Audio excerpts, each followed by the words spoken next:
Ton SaaS ne chiffre pas encore ou pas assez et tu penses que l'acquisition est un problème, mais en vrai c'est pas si compliqué et c'est beaucoup plus simple que tu ne le penses. Et au fond tu te crées juste des barrières tout seul. En 2 ans j'ai réussi à générer plusieurs millions d'euros avec mon studio de SaaS et j'ai fait passer des dizaines de fondeurs à plus de 5 ou 6 chiffres par mois grâce à leur SaaS. Et dans cette vidéo j'ai noté sur un numéro certaines de mes techniques les plus secrètes et j'ai décidé de te les donner. Le premier truc qu'on me dit souvent c'est que c'est trop compliqué de performer en organique. Une vidéo virale en organique c'est pas compliqué. Il faut pas se dire qu'une vidéo virale en organique, il faut un montage de fou, etc. Non, c'est 60% le hook, c'est la chose la plus importante. Donc le hook, pour ceux qui sont vraiment novices, c'est les 3 premières secondes de la vidéo. Ensuite, 30% qui sont importants, c'est le watch time, donc le fait de garder le viewer tout au long de la durée de la vidéo. Et peut-être 10% qui correspondent au montage, aux effets spéciaux, aux sound effects, etc. Le vrai focus, c'est le hook et la rétention sur votre vidéo. Donc déjà, le premier truc pour performer en organique qu'il faut intégrer, c'est qu'il faut innover sur le hook. Donc vous n'allez pas devoir innover sur vos formats, faire tout le temps des nouveaux formats, etc. Non, vous trouvez un format qui fonctionne et ensuite, c'est un format qui marche, donc vous innover juste sur le hook et vous testez plein de hooks différents sur ce format de vidéo. Mais ça, on va les voir juste après. Tous les formats de vidéo, je vais même vous donner des formats un peu plus tard. Pour vous donner une petite référence, il faut savoir que 1 million de vues sur un SaaS, ça équivaut en moyenne à 5 000 euros de MRR. Sur un de nos SaaS, c'est 5 000 euros de MRR. Sur un autre, on a un RPM beaucoup plus haut, donc ça équivaut à 8-10 000 euros de MRR. Et sur d'autres SaaS ou app mobile, ça peut être un peu moins, autour de 3K de MRR. Ça, c'est juste pour vous donner la référence. Maintenant, il faut comprendre que quand vous lancez un SaaS ou bien quand vous avez un SaaS qui tournait en SEO, GEO, en ads, etc. et vous lancez l'organique, il vous faut une dizaine de jours où vous allez tester les formats vous-même. Donc pour faire cette phase de test, il faut que vous fassiez une vidéo par jour, que vous chauffez votre compte bien sûr pendant 3 jours avant, puis ensuite une vidéo par jour. Ça sert à quoi? Ça sert à ce que vous allez établir votre RPM, donc vous allez établir pour vous 1 million de vues, combien ça vous rapporte. Et grâce à ça, derrière, on va pouvoir établir les rémunérations pour les créateurs, notre rentabilité, etc., etc. Ensuite, il faut juste comprendre l'algorithme pour avoir des vidéos virales. Il faut jamais reposter une même vidéo. On peut se dire, ouais, j'ai une vidéo qui a percé, je vais tout simplement la refaire percer. Alors oui, ça marche que sur Instagram et que en réel d'essai et il faut modifier un peu la vidéo. On peut jamais reposter en règle générale sur TikTok, encore plus que sur Instagram, une même vidéo, donc des mêmes frames, un même audio, etc. Et il y a des techniques du coup pour passer dans l'algo. Nous, on les utilise énormément. Donc une vidéo qui fait 1 million de vues par exemple, on arrive à faire minimum 15 millions de vues avec parce que on vient modifier les frames, on vient modifier le personnage avec de l'IA, on vient modifier la voix off, etc., etc. Par exemple avec cette vidéo, et là, grâce à cet exemple, vous voyez qu'on a fait 2 fois plus de vues, donc elle a fait 300 000 vues et on a réussi à faire 600 000 vues. Et ensuite, on a fait la même en 10 versions différentes et on l'a envoyé aux US aussi. Et ça, c'était sur un de nos SaaS et on vient faire ça beaucoup chez nos clients aussi. Et ensuite, le dernier truc qui est ultra important pour percer en organique, c'est qu'il faut savoir surfer sur l'actu. Et ça, c'est ultra important. Dès qu'il y a un événement, donc ça veut dire, je sais pas, sur X, sur Twitter, sur YouTube, il y a des gens qui parlent de ça, c'est un angle marketing pour votre contenu. Il faut qu'il y ait un minimum de liaison entre votre SaaS et cet événement. Je vous donne l'exemple de nous avec Remake It. C'était la Coupe du Monde. Donc, on a dit qu'il y a beaucoup d'attention sur YouTube, sur les vidéos de foot. Donc, c'est le moment de créer des vidéos de foot avec l'IA et faire du clipping de vidéos de foot pour percer sur les réseaux sociaux. Et du coup, on a surfé sur une actu pour pousser notre SaaS et ça a cartonné. Après, moi, peut-être que je triche un peu et nos exemples, c'est de la triche parce que moi, je savais déjà faire des vidéos virales et j'ai toujours su faire des vidéos virales. Donc, j'ai juste posté en boucle. Mais là, toi, en regardant cette vidéo, tu te dis sûrement, ok,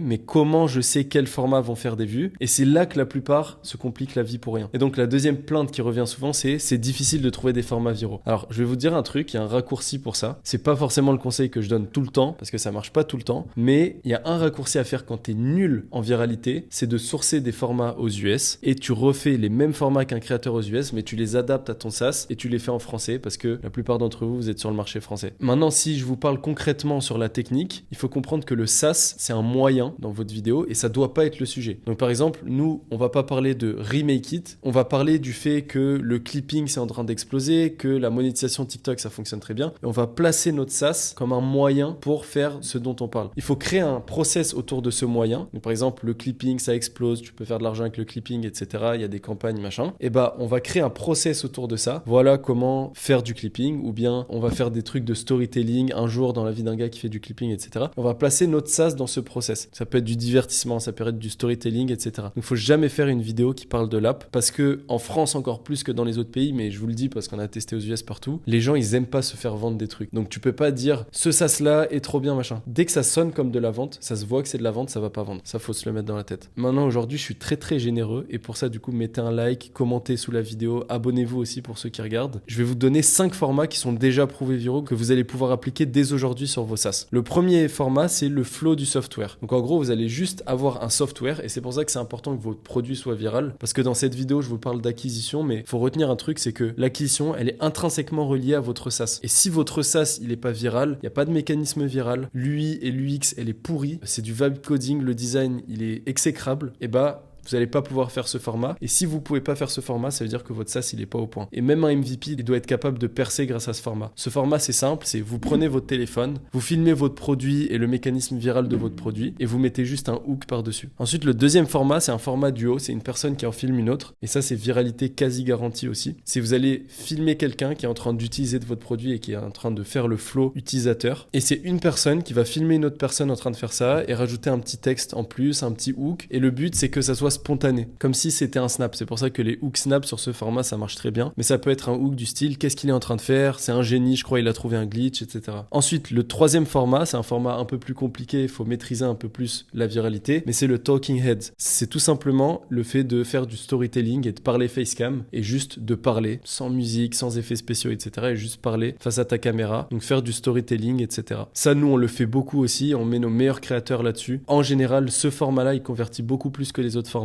mais il est un peu plus dur à maîtriser. Et ensuite, le dernier format, c'est le format green screen. C'est un format ultra facile à record. Et ça, comme je vous ai parlé de trend tout à l'heure, quand il y a des trends, vous mettez une image de la trend, par exemple, je sais pas, au début de l'année, il y a eu des incendies à Paris, etc. Et mettre des images des incendies et faire un parallèle avec votre SaaS pour ceux qui peuvent. Mais sinon, prendre des sujets trendy en rapport avec votre SaaS, par exemple sur l'immobilier, la hausse des taux d'emprunt, et vous allez mettre un screen de la hausse des taux d'emprunt que vous allez retrouver sur Twitter et vous allez parler en green screen par-dessus. C'est visuel, c'est du storytelling, ça surfe sur le hook et ensuite vous pouvez placer votre SaaS et ça cartonne aussi. Maintenant, il y a 3 règles d'exécution à appliquer pour appliquer ces formats. La première, c'est faut filmer votre téléphone en manuel. Donc, le mieux, c'est d'avoir 2 téléphones ou bien de filmer son ordinateur. En tout cas, filmer un autre appareil. Et il faut jamais mettre des enregistrements directement sur la vidéo parce que ça, les algos, ils aiment pas. Ensuite, c'est important d'avoir un produit qui est visible avant la 20e seconde. Et ensuite, le nom du produit, je vous conseille de jamais le mettre dans le texte, ni dans le titre de la vidéo, ni dans la description. Soit dans les commentaires, soit le montrer dans la vidéo. Donc, le rendre visuel, etc. Maintenant, une fois que tu as tes formats qui marchent, tu les postes toi-même. Sauf qu'à un moment, tu peux pas tenir des dizaines de vidéos par jour tout seul, gérer le SaaS, faire le produit, gérer les développeurs si tu as des développeurs, recruter les gens, chercher des nouveaux formats, etc.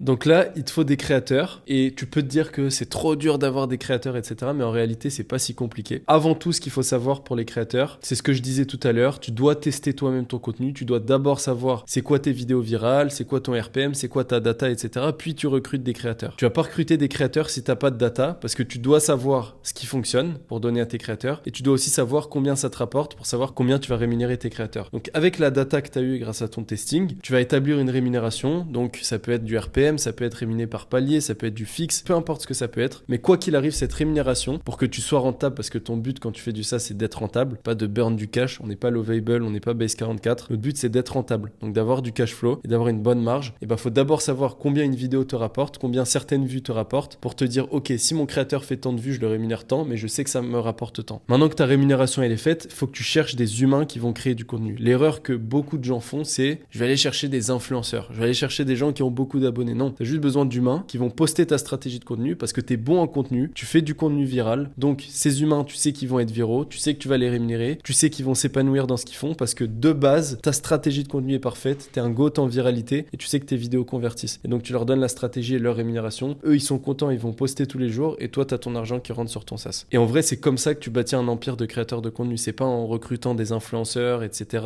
en les faisant tester du contenu, en comptant sur leur façon d'être fort dans le contenu, etc. Donc nous, par exemple, ça fait 2 ans qu'on est en train de diguer à fond dans ce truc-là. On a plein de créateurs, on a des outils internes pour la gestion de nos créateurs. Depuis 6 mois à peu près, on commence à placer des créateurs chez des boîtes chez qui on travaille, des gens qu'on a sur la partie audit, consulting, etc. Eh bien, on va faire du done for you. Toutes les strates qu'on donne, tous les types de rémunération migration à faire, comment incentive les créateurs, comment bâtir cet empire de créateurs, bah ça on l'explique aussi aux personnes qui partent de zéro dans l'incubateur qu'on vient de lancer. Je vous ai mis un lien dans la description, que ce soit les gens qui sont bloqués à 50K de MRR, les gens qui sont en train de faire leur go-to-market, qui partent de zéro, ou les gens qui ont juste une idée de SaaS, ou même les gens chez qui on va venir placer des créateurs, pour qui on va build des SaaS, etc. J'ai mis un lien dans la description, comme ça vous pouvez réserver un appel avec les membres de notre équipe, et comme ça on peut voir comment on peut vous aider et à quel stade vous en êtes. Donc là on a parlé du RPM, comment savoir si t'es rentable avec tes créateurs, etc. Sauf qu'à partir de là, la plupart ils disent ouais mais moi j'ai pas de budget pour lancer tout ça, j'ai pas de quoi payer ces créateurs. Sur ma première année de SaaS, j'avais pas de budget, j'ai jamais payé upfront des créateurs. Et j'ai toujours créé des systèmes à la performance et jusqu'à maintenant, on va dire 90% de notre acquisition, ça vient de systèmes à la performance. Donc à la base, il faut comprendre que la partie création de contenu, c'est zéro risque parce que tu vas payer aux vues, tu vas payer à la performance, à la vente, etc. Et tu payes uniquement si tu gagnes grâce à ce mécanisme, que ce soit les créateurs, mais aussi tout ce qu'il y a autour. Il n'y a que les développeurs en réalité que tu peux pas payer à la performance et encore, des fois, il y a des incentives. Maintenant, pour ceux qui se disent ouais, mais moi j'ai envie de lancer des ads, je suis trop fort en ads, j'ai fait plusieurs millions dans des funnels grâce aux ads, etc. Dans les SaaS, c'est différent. En fait, dans les SaaS, l'organique, c'est trop puissant parce que dans l'organique, contrairement à des funnels où tu vas vendre de l'infoproduit, contrairement là où tu vas vendre des produits dropshipping, etc., le SaaS, c'est un tool. Donc les gens, ils font confiance à un tool. Il n'y a pas ce truc d'ego de j'ai pas envie d'enrichir la personne chez qui j'achète une formation, j'ai pas envie d'enrichir la personne chez qui j'achète une prestation. Il y a ce problème de confiance, etc. Là, c'est un tool. Et si votre tool, il a une bonne valeur perçue, il a un bon mécanisme viral, etc., et vous le montrez bien à travers l'acquisition organique, bah, l'acquisition organique, c'est très, très, très rentable. Et c'est beaucoup plus facile pour faire du testing parce que tu postes, tu fais des vues, tu as ton ROI. Et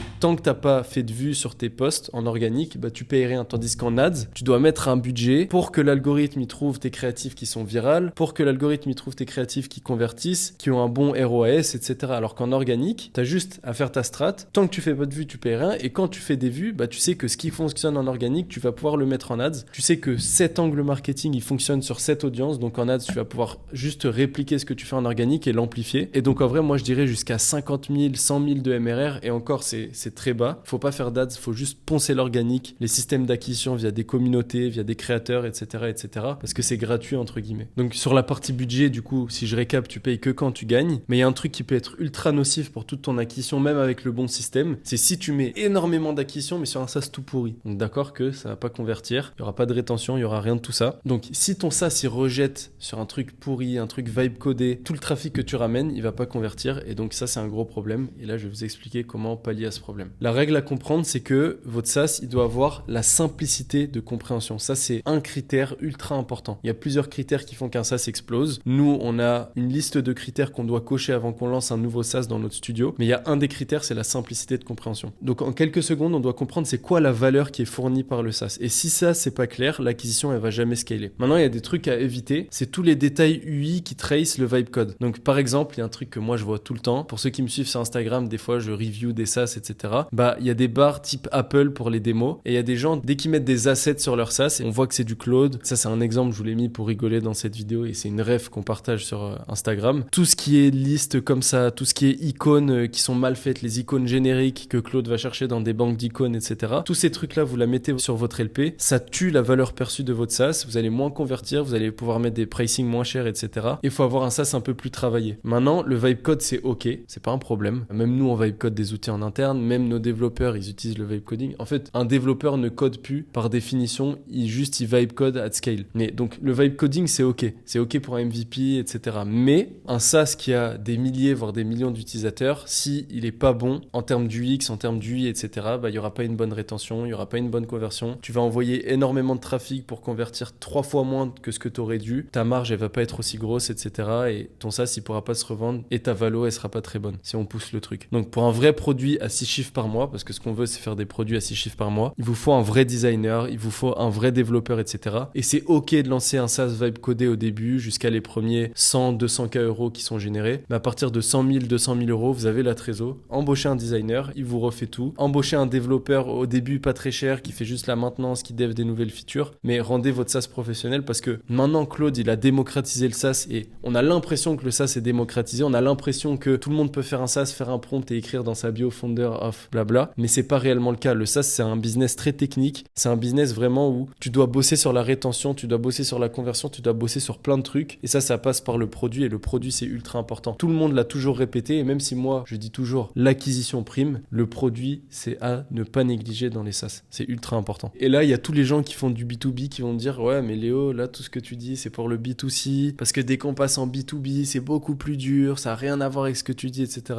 On a des SaaS B2B, on a des parts dans des SaaS B2B. Par exemple, nous, on documente pas tous nos SaaS, mais là, un des SaaS qu'on est en train de documenter avec Mathis, c'est un peu du B2B. Donc, il y a énormément de trucs qu'on fait en B2B. Donc, oui, bien sûr, il y a beaucoup des principes que je dis qui fonctionnent pas en B2B, mais presque la moitié fonctionne en B2B, parce que B2B, ça veut rien dire. C'est juste que tu vends à des gens qui ont plus d'argent que dans le B2C, donc c'est limite plus facile. Mais maintenant, je vais vous donner aussi quelques tips pour la partie B2B. Le canal numéro 1 en B2B, c'est YouTube. Il faut se dire que YouTube, X et LinkedIn, c'est les meilleurs canaux d'acquisition en B2B. Et en dessous, vous avez Instagram. Et le fait de poster sur ces canaux-là, vous allez pouvoir poster sur Instagram. Si vous faites un podcast sur YouTube, par exemple, ça va vous faire des centaines de shorts à pouvoir poster sur Instagram qui vont rediriger vers le podcast. Et c'est le podcast qui va vendre en description ou dans le podcast. Si vous postez sur X et sur LinkedIn et que vous avez des posts qui percent et qui convertissent, et ben vous reprenez exactement la même chose, vous en faites des scripts pour les contenus courts et ça va aussi marcher. Et vous pouvez aussi prendre ces vidéos en contenu court, des scripts qui convertissaient sur X et LinkedIn et les mettre en ads, etc. Maintenant, le flow B2B, c'est contenu YouTube, LinkedIn, Insta, etc.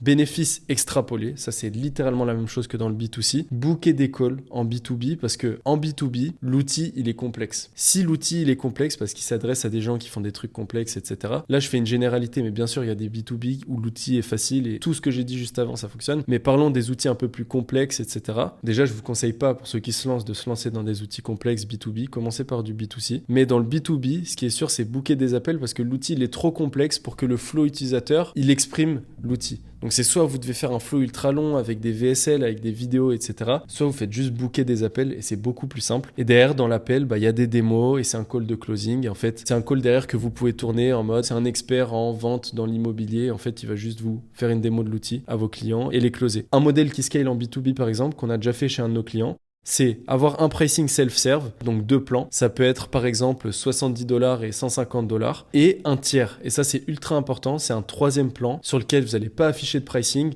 qui sera beaucoup plus élaboré, sur lequel vous pouvez mettre soit du done with you, soit une partie consulting, une partie edge, une partie coaching, etc. Et c'est une sorte de tiers agence-service. Et en fait, ça, vous allez juste faire booker un appel. Et il y a beaucoup d'appels qui vont se booker à travers ça parce que c'est une offre irrésistible pour votre persona. Et d'ailleurs, dans l'appel, disons, vous avez 10 appels de 15 minutes par jour, ça fait 10 clients potentiels par jour et ça c'est un pricing que vous pouvez mettre à 500, 750, 1000 euros par mois en fonction de votre SaaS et ça fonctionne très très bien dans le B2B et aux US je connais énormément de SaaS qui percent avec ça et en France il y a quasiment personne qui le fait mais ça fonctionne énormément. Voilà, maintenant tu sais ce que tu dois faire, t'as plus aucune excuse pour lancer l'acquisition organique dans ton SaaS et si tu commences pas dès aujourd'hui, bah là je peux rien pour toi. Maintenant si t'as un SaaS que tu vas lancer et que tu peux voir si tu peux fit avec notre incubateur et l'intégrer pour qu'on t'aide à le faire scaler ou si t'as un SaaS sur lequel tu chiffres déjà mais tu plafonnes et t'aimerais avoir un audit de la part de mon équipe et moi-même en personne, clique sur le premier lien dans la description, remplis le formulaire ou envoie-moi un message directement sur mon Instagram que je vais aussi te mettre sur la description et abonne-toi parce que je vous vois regarder les vidéos sans vous abonner. J'espère que les vidéos valeurs comme ça vous plaisent et moi je vous dis à la prochaine.